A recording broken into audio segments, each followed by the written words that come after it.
Assalamualaikum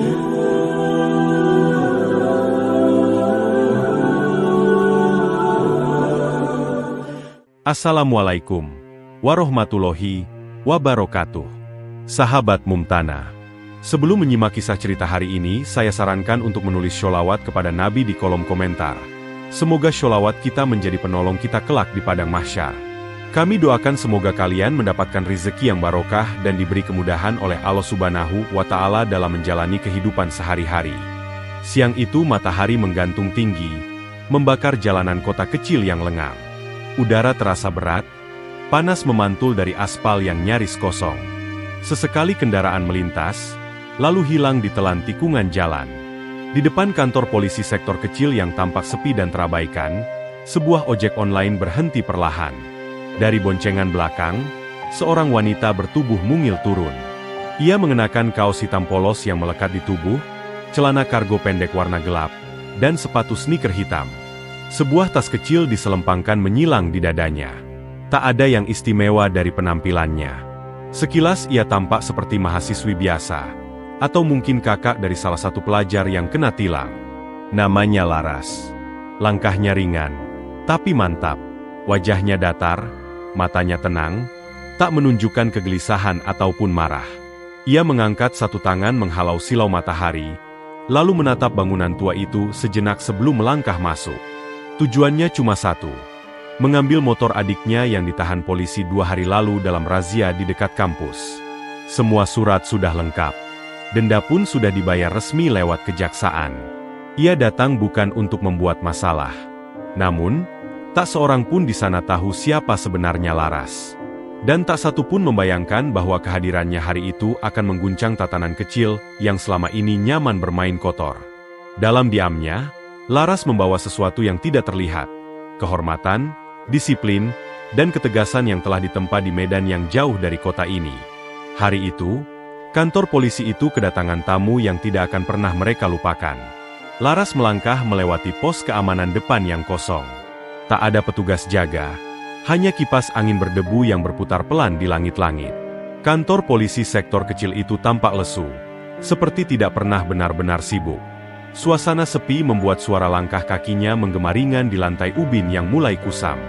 Ia tiba di ruang pelayanan, sebuah ruangan sederhana dengan meja panjang, kursi plastik, dan papan informasi yang tulisannya mulai pudar. Di balik meja, tampak beberapa polisi duduk santai. 2 orang asyik mengobrol sambil tertawa pelan. 1 orang sibuk dengan ponselnya. Tidak ada yang menoleh saat Laras masuk. Ia berdiri di depan meja tanpa berkata apa-apa, hanya menunggu dengan tenang.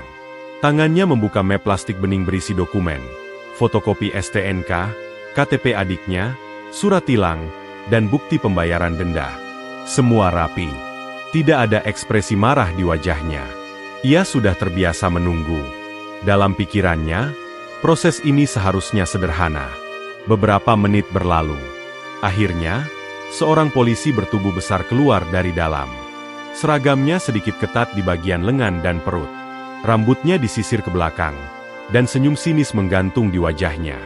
Di dada kanannya tertera nama, Bribka Dika.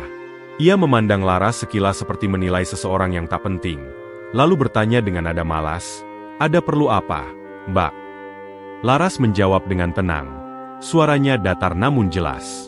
Ia menjelaskan bahwa ia ingin mengambil motor milik adiknya yang ditahan 2 hari lalu, dan bahwa semua dokumen serta bukti pembayaran resmi sudah ia bawa. Bribka Dika mendengus pelan, lalu mengangguk tanpa antusias. "Ya udah, tunggu aja dulu," ucapnya, lalu melengos sambil memainkan tutup botol air mineral di tangannya. Ia tidak meminta dokumen itu, tidak memeriksanya, bahkan tidak menoleh lagi pada Laras. Sikap itu seperti angin panas yang menyambut tamu dengan cemooh. Tapi Laras tetap diam. Ia tahu, permainan belum dimulai, dan ia lebih sabar dari yang mereka kira. Waktu seolah berjalan lambat di ruang pelayanan itu. Suasananya tidak ramai, tapi penuh dengan sikap dingin yang menusuk. Tidak ada pelayanan yang tulus, hanya ketidakpedulian yang terasa sengaja dipertontonkan. Laras tetap berdiri tegak di depan meja. Ia tak menggertak, tak mengeluh. Matanya tenang, tapi awas. Ia mengamati gerak-gerik setiap petugas di ruangan itu, seakan mencatat dalam pikirannya. Ia bukan orang yang mudah terpancing emosi. Satu-satunya yang membuatnya tidak nyaman adalah perlakuan tidak profesional yang mulai terasa menjurus pada kesengajaan. Beberapa menit kemudian, Bribka Dika kembali muncul. Kini dengan botol air mineral di tangan dan sikap yang lebih santai, nyaris arogan. Ia menjatuhkan tubuh ke kursi plastik di balik meja dengan gerakan malas. Lalu menatap Laras dari atas ke bawah, matanya menyipit sedikit. "Apa nggak capek berdiri terus, Mbak?" tanyanya dengan nada menyindir. Ia tersenyum tipis, tapi bukan senyum ramah, lebih mirip ejekan. Laras tetap tenang. Ia menggeser map plastik berisi dokumen ke atas meja, mendekatkannya pada Dika. "Semua surat sudah lengkap. Saya hanya ingin ambil motor adik saya sesuai prosedur, Pak," ujarnya pelan namun tegas. Tapi Dika hanya menatap dokumen itu sekilas, lalu bersandar santai.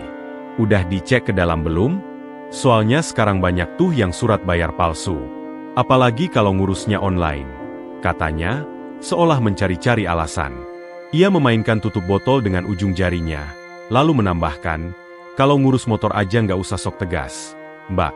Santai aja, kita kan di sini bantu." Nada bicaranya terdengar meremehkan, seperti ingin menunjukkan bahwa kekuasaan ada di tangannya. Beberapa polisi di belakang mulai melirik, menyimak percakapan dengan senyum kecil di wajah mereka. Seakan sudah biasa melihat orang dipermainkan. Laras menarik napas dalam. Ia tahu betul gaya seperti ini, mengulur waktu, membuat warga frustrasi, lalu menggiring ke arah jalan cepat. Tapi ia bukan orang yang akan menyerah hanya karena tekanan kecil seperti ini. Dalam diam, ia sudah bersiap. Karena di tempat seperti ini, bersikap tenang adalah bentuk pertama dari perlawanan. Bribka Dika akhirnya mengambil map dari atas meja. Ia membukanya dengan malas, memeriksa dokumen seadanya tanpa benar-benar membaca detailnya. Surat tilang, fotokopi STNK, bukti pembayaran, semuanya lengkap dan resmi. Tapi tatapan Dika tidak berubah. Ia menutup map itu pelan, lalu bersandar sambil menghela napas seolah sedang menimbang sesuatu yang berat. "Begini aja deh, Mbak," katanya akhirnya. "Kalau mau cepat, ya, harus ada biaya administrasi tambahan. 3 juta. Langsung beres hari ini juga. Motor bisa langsung keluar." Laras mengernyit. "Biaya administrasi? Yang mana, Pak? Setahu saya semua denda sudah dibayar di kejaksaan. Ada buktinya." Dika menyeringai. "Iya, itu yang resmi. Tapi kalau Mbak pengen urus cepat tanpa ribet ya harus dibantu dari dalam. Kan tahu sendiri, banyak proses yang mesti dilewatin." Nada bicaranya pelan, tapi penuh maksud. Ia melirik ke arah rekannya di sudut ruangan, yang tampak pura-pura tak mendengar. Laras menatap lurus ke arah Dika. Matanya tidak berkedip. "Saya tidak akan bayar 3 juta itu. Prosesnya sudah selesai di kejaksaan. Saya hanya mau ambil kendaraan yang seharusnya sudah bisa diambil." Senyum di wajah Dika menghilang. Wajahnya mengeras. "Kalau nggak mau ikut aturan dalam, ya tunggu aja. Bisa seminggu, bisa 2. Tergantung nanti. Saya cuma bantu." Loh. Ruangan mendadak hening. Bahkan tawa kecil yang tadi terdengar dari pojok ruangan kini menghilang. Ketegangan perlahan merayap di antara mereka.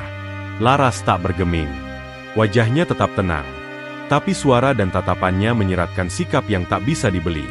Dika menatapnya dalam, mencoba mengintimidasi. Tapi yang ia lihat bukan ketakutan, melainkan keyakinan. Sesuatu yang tidak biasa ia temui di ruang pelayanan ini. Di saat banyak orang memilih menyerah demi kemudahan, Laras berdiri di sisi lain. Ia menolak korupsi, walau harus menghadapi sistem yang menghalalkan permainan kotor. Dan itulah yang membuat Dika mulai kesal. Wajah Bribka Dika semakin memerah. Penolakan Laras yang tegas membuat egonya terusik. Di depan rekan-rekannya, ia merasa dipermalukan oleh seorang perempuan bertubuh mungil yang bahkan tidak meninggikan suara. Tak ada ancaman dari mulutnya. Tapi sikap Laras jelas menunjukkan bahwa ia tak bisa ditekan, apalagi ditipu. Dika berdiri perlahan, tubuhnya yang besar membuat kursi plastik berderit. Suasana di ruang pelayanan mendadak berubah. Beberapa polisi lain diam-diam menoleh, pura-pura bekerja sambil mencuri pandang. Beberapa mulai tersenyum kecil, menunggu perkembangan. Kalau merasa benar, ya kita selesaikan secara langsung, kata Dika, nadanya mulai menantang. Gak usah ribet surat-surat. Keluar yuk. Kita selesaikan di luar. Kalau Mbak menang, motor langsung saya kasih. Gimana? Ucapannya mengejutkan, tapi bukannya tak disengaja. Ia ingin mempermalukan Laras. Di matanya, perempuan kecil itu hanyalah warga biasa yang keras kepala. Sekali gertak fisik, pasti akan ciut. Laras menatapnya sebentar. Matanya tidak menunjukkan keterkejutan, hanya menilai. Lalu ia berkata pendek, tanpa ekspresi, "Oke." Satu kata yang membuat ruangan membeku. Dika sempat terdiam. Ia tak menyangka ajakannya diterima begitu cepat.